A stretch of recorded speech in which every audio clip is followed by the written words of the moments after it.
This video is brought to you by Miniature Market. Thousands of board games, discounted prices, miniaturemarket.com. Hello my friends, it's the Game Boy Geek here. Today we're going to be collectively building a palace together. We're going to be building all sorts of different rooms, like, hey, the food room, because we're all getting hungry, we want to go down and get something to eat, and we want to be entertained, so we'll be going to the music rooms.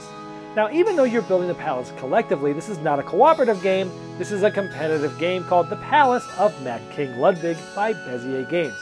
Now, this is not an expansion to Castles of Mad King Ludwig. This is a standalone game for 2 to 4 players. So, let me show you how it's played, and I'll see you on the other side.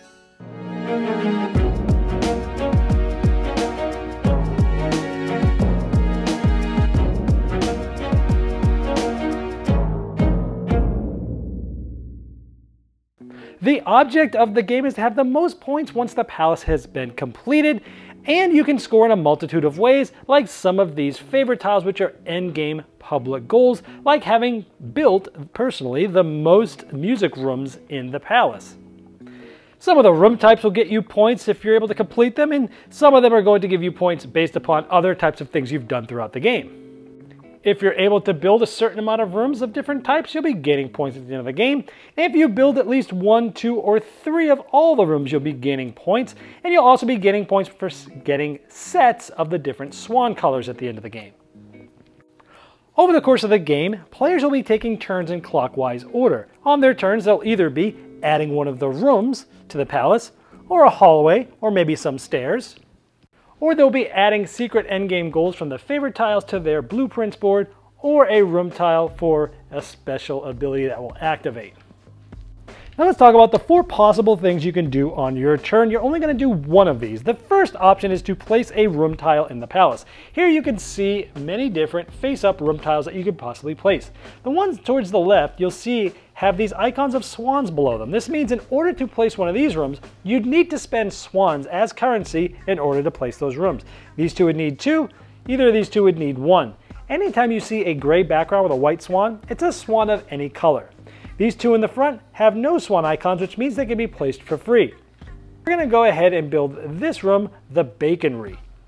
When you place a room, you must line it up with the grid of the palace, and at least one of your entrances must match up with another entrance in the palace. So I could place it just like this, for example, and when you place a tile, you're going to take one of your tokens and place it white side up on that room. Next, you'd update your blueprint board. Now this was the tile I had just placed. The tile on the upper right will tell me what type of room this is. It matches this icon. This is a food room. Also note that this color matches the color of the tile as well. If I have not yet placed a room of that type, I would take one of my tokens and place it white face up right there. If I had already placed a room, let's say I placed another one of these food rooms later, instead of placing a token, I would move it to the right like this. This is tracking how many rooms you've actually placed of that type inside the palace. Next, you would possibly collect swans. Now, anytime you match up an entrance to a like-colored entrance, you can get a swan. So in this case, I place this room, this yellow matches here, I would get 1 yellow swan. However, I told you earlier that the gray ones are wild, so I could have placed it anywhere like this and gotten the color swan that I had matched. Here I would have gotten a red swan, here a purple, here a blue. But in this case, let's just leave it here as if I had gotten a yellow. Now about the swans, if another person had placed this hallway and they had their token here, when I put this here, we both would have gotten them. Anybody that matches a swan adjacent to the tile that I have just placed in any of these entrances will also get one. So in this case, I would have gotten a yellow swan, but so would this player. In this case, we would now slide all of the rooms down and fill it up with the leftmost tile stack. It would then be the next player's turn. So let's say the next player has placed this. Now, like I talked about before, this player would then update their blueprint board and both of these players would get purple swans as talked about previously. But this now completes this room. A completed room happens when all of its entrances are connected to other entrances of other tiles. When a tile gets completed, 3 things happen. Number 1, the token on that tile gets flipped over to the darker side. This will help with scoring towards the end of the game and always let you know which rooms are completed. Number 2, that player will also get a reward that's in the upper left-hand part of that tile. All tiles have these, and we'll go over what these rewards are later in the video in more detail. And lastly, the player who placed the tile that caused the completion will look to see if there are any moats showing, because as tiles are used, these stacks are going to become empty. Right now there's nothing empty, and so no moats are placed. And so as the game goes on, you might see a moat marker here, and as more and more tiles get emptied, you'll see more and more moat icons. So in this case, the player who caused the completion to happen would get to place one moat tile.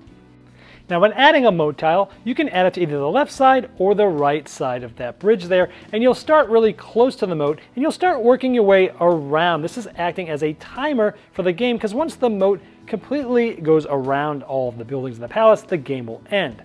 So you can place it on this side or this side as of right now, then you'll be building off of those. Now back to placing and completing rooms. When a room is placed into the palace, you can block it off since this is a legal play. Since at least one entrance matches up to an entrance, you could block this off so a competitor can never close this room and get the reward, so it can be quite confrontational at times when you do this. Now that we've talked about many things that can happen when you place a room in a palace, let's talk about the other possible things you can do on your turn. The second option is to place a hallway or set of stairs. If you place a hallway, you must take the one that's on the top of this stack and place it using normal placement rules. If you decide to take the stairs, when placing the stairs, you must make sure that the light side of the stairs is matching with an upstairs room that has a white background. And when placing a darker downstairs room, it has to either be attached to another downstairs room or to a black side of the stairs. And of course, this would have closed the stairs, and let's say this player placed that. And downstairs rooms can continue to be connected to each other, like so. Now, other than placing a room in the palace or placing a hallway or stairs, the third option you could do is to place a favorite tile in your palace, and you do so by paying 3 swans of any colors and taking the top 3 from the stack of the favorite tiles, choosing one, and placing it face down, just like this, on your board in a horizontal fashion. Now remember, these are secret goals that you're trying to get at the end of the game. The ones that you didn't take go to the bottom of the favorite pile, and you don't have to take one. You could put all 3 back. And the last possible option is to place a room tile on your blueprints board. You would pay 3 swans of any type to do this.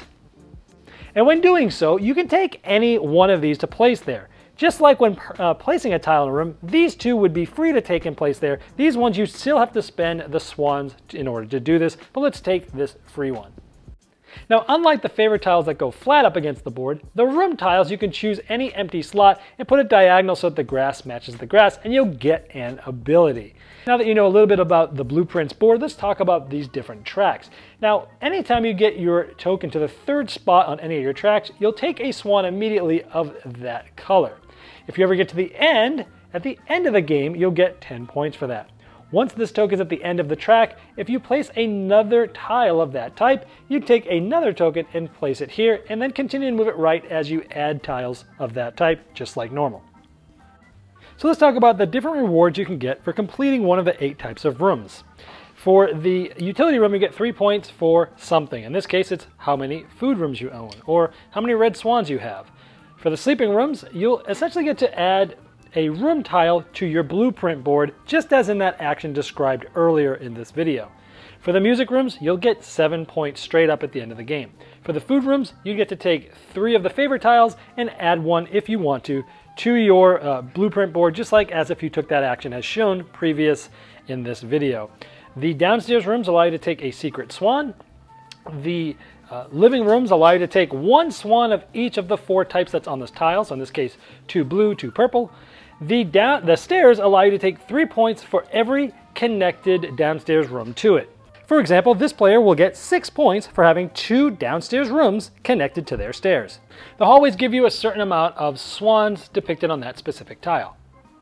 For endgame scoring, you'd use this score pad that's going to walk you through. The first thing is points. You see that building icon. You'd get, again, 10 points for the rooms that you've built at least 5 of. You'd get 10 points if you had activated that ability. You'd also get points if all of your rooms, you had built at least 1 of them, you'd get 10 points. If you built at least 2 of all the rooms, you'd get 20 plus 10 for a total of 30. And if you built at least 3 of every one of the rooms, you'd get 30 plus 20 plus 10 for a total of 60 points. You'd place those there. Then we'd score the end-game completion rewards for all the rooms that are completed. For example, for the stairs, you'd get 3 points for each connected downstairs room to the stairs. For the utility room, you'd get 3 points per blank, depending on what is on that specific tile. And for the music room, you'd get 7 points straight up. Then you'd get points depending on sets of swans. So here, one set is 1. If you have 2 unique colors, it's 2 points. 3 unique colors, 4 points, all the way up to if you have one set of all 5 different colors, it's 10 points. And so you see how many different sets you have, and you add up all the points from that. And then you add up the points for any of the favor goals that you have. For example, do you have the least amount of green swans? If you do, and you're the only one, you'd get 15. If you had one of your favorite tiles here, and you tied for somebody with the least amount of green, well, you'd still get the 15 points.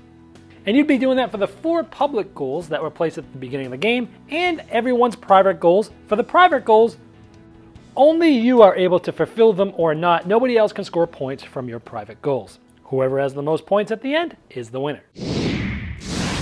Well, there you have the Palace of Mad King Ludwig. So what did I like about this? I liked that you're building one big palace. I love this aspect. Kind of gives you that Carcassonne feeling where everybody's working on one big thing, even though you're really out for your own points there. And when you're at the end of the game, you can stand up and look what we've built together, even though everyone has different points. So I like that aspect of it, that building that one thing as opposed to everyone building their own like you did in castles. That whole collectively but competitively thing was cool because, again, you're trying to set yourself up, but people could build off there and try to screw you over by maybe blocking your walls off, but I like that aspect. I really like this Suburbia-like tile mechanisms. You know, Suburbia is one of my favorite sort of games from Bezier for sure, one of my favorite tile laying games, and they had an interesting mechanism there where if you wanted a tile, but you didn't want to really put it somewhere, you could kind of get rid of it, and you could pay the cost of getting rid of a tile that might help someone else out. And I like how they did this with here, where you can take one of the room tiles, place it on your board for a special ability, but you're doing that same mechanism of taking a tile, maybe burning one that somebody else really wanted. Sometimes you might have to pay, not money in this case, but the swans to do that. I loved that mechanism in Suburbia, and I like that he brought that into here. I like that you could, this is kind of a mean game. You can block other people's rooms off. Someone's getting that 7-point, music room that's easier to finish. And, you might end up getting that thing blocked off. So it's competitive, and some people might not like that, but it is a little bit more cutthroat than, say, building your own thing like you did in castles. I like the public goals. I like how those are different every game. I also like that you've got the goals and tile rewards that give you focus. So you've got this thing where, hey, I don't want one of these tiles. I want to go get another, favorite tile. Well, okay, you get to pick from 3 of them. And now which slot do I want to cover up? Meaning which special ability am I not going to be able to get later? And I like the aspect of picking special abilities versus spots for favorite tiles that are hidden goals. I always love hidden goals in games, especially same thing, like in Suburbia. Sometimes they're hidden, sometimes they're open. I like that aspect. You can see what people are going for. In this case, it's easy to see what people are going for because everything, again, is out there on that one big board there. The blueprint boards, I like that because it's tracking your rooms. It's helping you figure out how fast can I get to 10 points for one of those. And then, again, more decisions, not just the ones about the favorite tiles as to where am I going to put them versus activating special abilities with the room tiles, but also, do I want to just shoot up a couple of different tracks of rooms and get the points at the end of there? Or do I want to try to build evenly? Because if you build a certain amount of these, you get 10 points. Build a certain amount of all the rooms here, you get 20 more. And then 30 more, you can get a lot of points. So you're going to be deciding whether to focus on all of the rooms, only do a few of them, or go straight out for the other one. So I think there's a lot of good decisions to be made in all of that. Is there anything I didn't like about the game? One thing I think people might not like, and this is going to be a personal preference thing, is I talked about how you get blocked out of a room. I think some people that like the whole, if you like solitaire style Euro games where there's not a lot of interaction and you're doing your own thing and nobody's going to mess with you, you might have a problem with setting your plan up, watching somebody close off one of your rooms and being like, oh, I can't close it off now. If that type of thing ruffles your feathers, this might not be the game for you.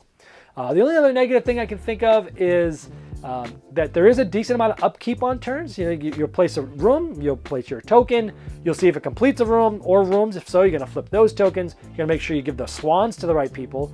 Let the people who completed their rooms get their bonus, their rewards, and then possibly place one or many more moat tiles. So with each turn as the game goes on, there's a lot of steps to step through, and it'll be a little bit to kind of get used to the flow of the game, and it might feel a little herky-jerky at first, but after everyone at the table is familiar with the game, it goes smoothly. All the steps are listed right on the board as well, so you don't need the rulebook there. But there is a little bit of upkeep in the game, but that's to make sure that all these different things work together. Kind of being nitpicky here, but I'm trying to give you a fair review of pros and cons. So that's been the Palace of Mad King Ludwig. I did like it better than the castles for sure. And I know I'm going to be asked this in the comments. Internet, I know you. You're going to be asked, well, did you like it better than Suburbia? I think still Suburbia is my favorite of all these tile laying games that Ted's done. I really love the aspect of the two different currencies of money and population that you're trying to work with. But this is cool. This is probably a cooler theme. I like building that single castle better than in Suburbia than building your own board. So there's some things I like better in this game, but overall I think Suburbia is, it's one of my favorite games, of all time. So probably unfair to judge this against that, but I did like it better than its smaller brother here, the Castles of Mad King Ludwig. And it's not really smaller. They both take about the same amount of time, probably both about the same weight, but I did like this one better. I liked the building in the middle. I liked the competitive aspect. I liked the meanness of it. So I like this one better than Castles, and that is the Palace of Mad King Ludwig. This video was sponsored by Miniature Market's Review Corner. The Review Corner features podcasts, video, and written game reviews by gamers for gamers. Miniature Market, the online gaming superstore. Thousands of board games, discounted prices. Check them out at miniaturemarket.com.